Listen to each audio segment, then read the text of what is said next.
अन्नी कहानियाँ। हिलता डुलता दांत, लेखन रेशमा थापा गुरुंग, चित्रांकन कनाटो जीमू, अनुवाद पूनम एस कुडेसिया, प्रकाशन प्रथम बुक्स।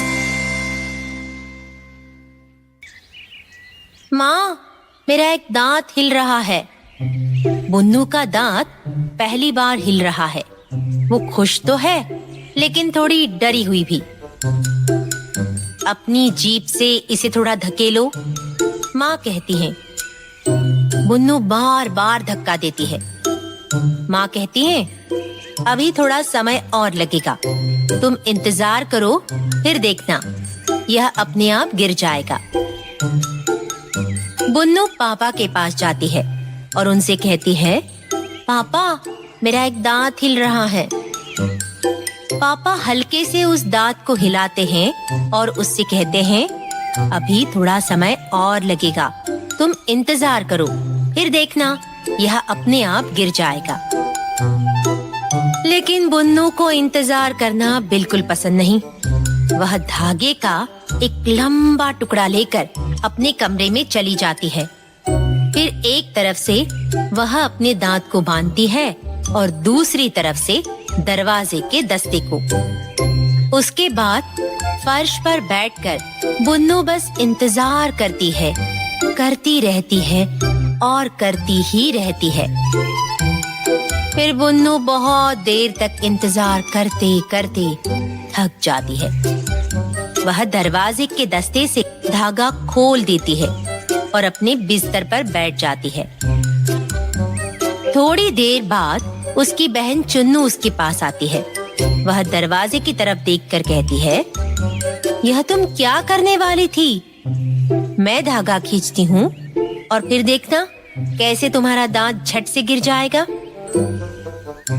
बुन्नू ने अपनी आंखें बंद करके मुंह खोल दिया। 1, 2, 3 और खींचो। ओह! बुन्नू जोर से चिल्लाई। अभी थोड़ा समय और लगेगा, तुम इंतजार करो, फिर देखना यह अपने आप गिर जाएगा। यह दांत तो कभी नहीं गिरेगा, बुन्नू ने कहा।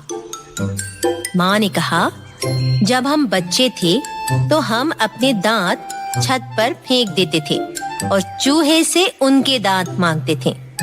हमें चूहे जैसे तेज और मजबूत दांत जो चाहिए थे।